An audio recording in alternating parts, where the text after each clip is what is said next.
It's now our discussion session. So feel free to ask questions about any of the presentations given today. Jacob, if you have any in the chat, why don't we bring those up first? Sure. So we don't have anything in the chat as a question, but we do have an entire conversation in the chat between a couple of folks. I'm wondering if any of them between Chris and Kaylin and Paul would like to step in to say something while other folks are waiting for questions.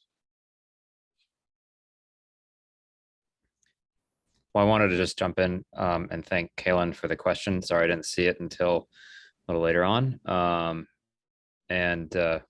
Paul, I saw you came up with a new paper. You and Casey came up with a new paper on the 6-micron feature of water, and I'm really looking forward to seeing your other spectra from Sophia. That's going to be really, really exciting to see. Yeah, and I can jump in and just give a bit of context for my question as well. So I don't work in spectroscopy, so this is definitely not my area of expertise, but I just mainly heard about the issues regarding roughness and thermal corrections from a friend of mine who's at NAU working on thermal corrections for M-cubed data, which I know goes out to 3 microns, which is shorter than the range you're looking at. But I imagine in that crossover region, there's a lot of issues to consider of I don't know, confounding effects of thermal emission in this area. Yeah, I haven't yet determined we have not yet explored the effects of porosity or roughness on spectra in this range. Our first areas of investigation will be optical and physical maturity. So space weathering and particle size and particle size distribution. All right, very cool. Thank you for answering my question. Yeah, thank you for the question. We do have one in the room, Eldar. Hey, Deborah, these questions are for you. They're both on your data analysis. So the first one is about the shape from shading. Photoclinometry requires that the albedo of the region for which you're trying to derive topography be homogeneous. However, swirls are, by definition, identified by the change in albedo. So So photoclinometry uses both stereo and photometry. That would be stereophotoclinometry. Yes, stereophotoclinometry. Yeah. So not being the expert in this is why I have John do it.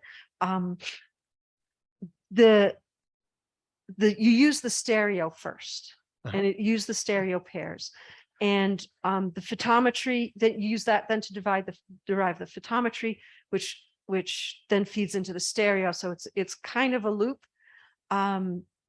but it is not as influenced by albedo as everybody thinks it is. I'm sorry that I can't answer it specifically because it's really, to me, it's a black box. But John has addressed this in the reviews of our papers very, very well in terms of the albedo is not influencing the topography. There's a huge component due to stereo here. And the images that we have used for these areas that we need to derive the DEMs with certainty. Okay. I can put John in. Get a better answer for you. I would always encourage whenever you do a photoclinometry to add to perform an analysis of the systematic errors coming into your topographic measurement. But there's the stereo component in all of this. Okay. Yeah, the second question is about your machine learning. Machine learning usually requires copious amounts of data to be able to do the job it does. But there's not that many swirls to produce copious amounts of data, or are there? Okay, so the way we do the machine learning for our areas is we used two methods. One where you provided training areas, and the other one we did a k-means analysis where you provided a cluster number and you can derive the correct number of clusters. Go see Frank's poster for the details. However, what we did for these regions is we had images at 3 different incidence angles. And those were our data sets. We defined solely on albedo because That's how swirls are defined. They're defined by albedo differences.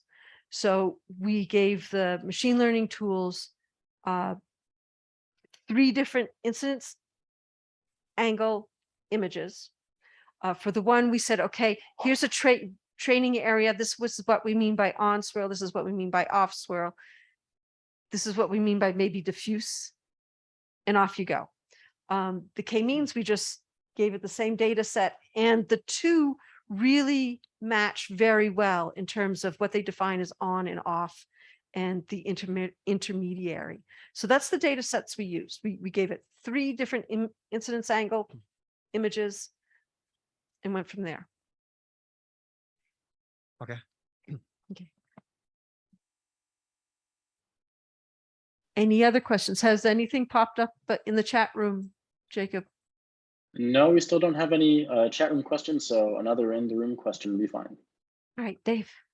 Yeah, hi, Dave Blewett, Johns Hopkins Applied Physics Lab. Yeah, so relevant to the previous question, these are incredibly small elevation differences, They you know, are. of a couple of meters over 10 or 20 kilometers. So it's a very subtle effect.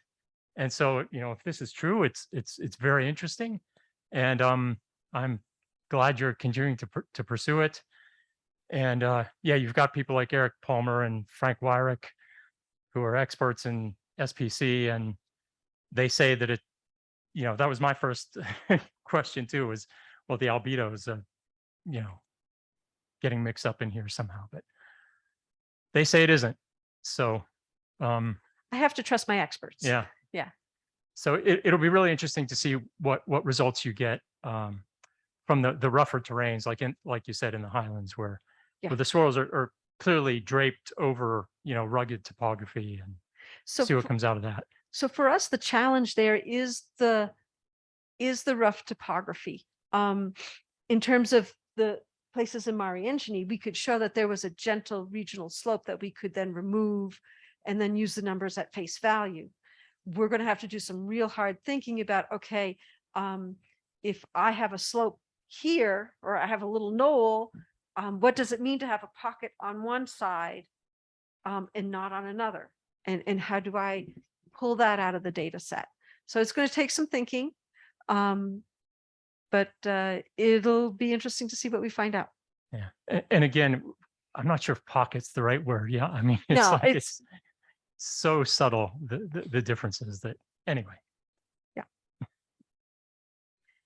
mean, Dave does point out something that I did not say, is that these are differences on the order of a couple meters. These are subtle differences. Any other questions for any of the None over here. speakers?